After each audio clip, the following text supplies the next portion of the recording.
قد نرا تقلب وجهک فی السماء فلا نولینک قبلۃ ترضاها، او میرے محبوب ہمیں پتہ ہے تیرے دل میں چاہت بیت اللہ کی ہے، تیرے دل میں چاہت کس کی ہے؟ بیت اللہ کی۔ اور پیارے پیغمبر بھی فرماتے ہیں تو محبوب ترین زمین کا ٹکڑا ہے، اعلیٰ ترین زمین کا ٹکڑا ہے، اگر مجھے تجھ سے نکالا نہ جاتا تو میں کبھی بھی تجھے چھوڑ کر جاتا نہ۔ تو قبلہ اول کون سا؟ بیت اللہ۔ عظمت والا کون سا؟ بیت اللہ۔ اعلیٰ فضیلت والا کون سا قبلہ؟ بیت اللہ۔ بیت المقدس بھی عظمت والا ہے، رفعت والا ہے، بلندی والا ہے، مگر اس کا نمبر دوسرا ہے، پہلا نمبر بیت اللہ کا ہے۔ اس لیے ابراہ نے بھی بیت اللہ پر حملہ کیا تھا، یہودیوں نے بھی حملے کیے، سبائی بھی حملہ کرتے ہیں، اس لیے کہتے ہیں خود ساختہ عقیدہ ہمارا 12واں امام جب آئے گا نا وہ بیت اللہ کو گرا دے گا۔ بات سمجھ آ رہی کہ نہیں ہے؟ کیونکہ جو بیت اللہ کا دشمن ہے وہ پکا کیا ہے؟ بولیے کیا ہے؟ کافر ہے۔ ایک اور آیا، اس نے کہا او جی مست آنکھوں کی قسم کھانے کا موسم آ گیا، مست آنکھوں کی قسم کھانے کا موسم آ گیا، جام کا شیشے سے ٹکرانے کا موسم آ گیا، پی کے بہک جانے کا موسم آ گیا، اور عظمت بیت اللہ کو ٹھکرانے کا موسم آ گیا۔ یہ میں کوئی فرضی گلہ نہیں کر رہا، یہ نصرت فتح علی خان کی قوالی ہے، نصرت فتح علی خان کی قوالی ہے۔ مست آنکھوں کی قسم کھانے کا موسم آ گیا، شیشے کو جام سے ٹکرانے کا موسم آ گیا،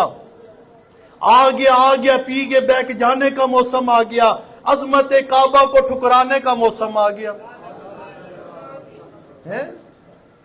یہ جو بھی بیت اللہ کی عظمت کو کم کرتا ہے، ٹھکراتا ہے، وہ ویسا ہی کافر ہے جیسا یہودی اور عیسائی کافر ہے۔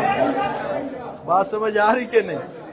اور کوئی شعوری یا غیر شعوری طور پر اب دیکھیے سب سے زیادہ نماز پڑھنے کا ثواب کہاں پر ہے؟ مسجد حرام میں، بیت اللہ میں۔ ایک نماز پڑھو ثواب کتنا؟ 1 لاکھ۔ بولیے کتنا؟ 1 لاکھ نمازوں کا ثواب۔ اور ہمارے سودائیوں نے، صوفیوں نے حدیث گڑی، او جی تبلیغ کے لیے نکلو، 1 نماز پڑھو تو 49 کروڑ کا ثواب، جس کا کوئی وجود ہی نہیں ہے۔ بات سمجھ آ رہی کہ نہیں؟ کوئی وجود، ضرب تقسیم دے گی ایسی کوئی روایت موجود نہیں۔ یہ بیت اللہ کی عظمت کو کم کرنا ہے، یہ بیت اللہ کی عظمت کو کیا کرنا ہے؟ کم کرنا ہے۔ توجہ۔ اور ایک اور ہے رضائی طبقہ، انہوں نے بھی بیت اللہ پر حملہ کیا۔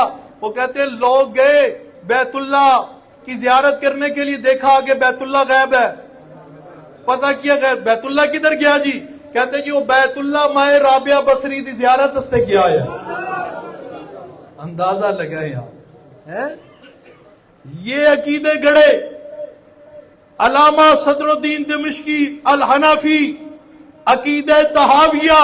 توجہ کیجئے، انہوں نے لکھا جو یہ قول کرے کہ بیت اللہ کسی کی زیارت کے لیے جا سکتے، وہ مومن نہیں، وہ زندیق ہے۔ وہ کیا ہے؟ زندیق ہے۔ کیوں؟ جب پیارے پیغمبر کو اپنے 1400-1500 صحابہ کے ساتھ بیت اللہ کی زیارت کے لیے کافروں نے روک دیا حدیبیہ کے مقام پر، پیارے پیغمبر واپس ہو گئے تھے۔ اگر بیت اللہ کسی کی زیارت کے لیے جا سکتا ہوتا تو امام الانبیاء کی زیارت کے لیے وہاں چلا جاتا، ابو بکر عمر علی کی زیارت کے لیے چلا جاتا۔ وہاں پیارے نبی بھی موجود ہے، ابو بکر عثمان علی حیدر کرار بھی موجود ہے۔ بیت اللہ اگر ان کی زیارت کے لیے نہیں گیا تو کسی اور کی زیارت کے لیے بھی جا سکتا۔ لہذا ایسا قول کرنے والا زندیق ہے، مومن ہو سکتا۔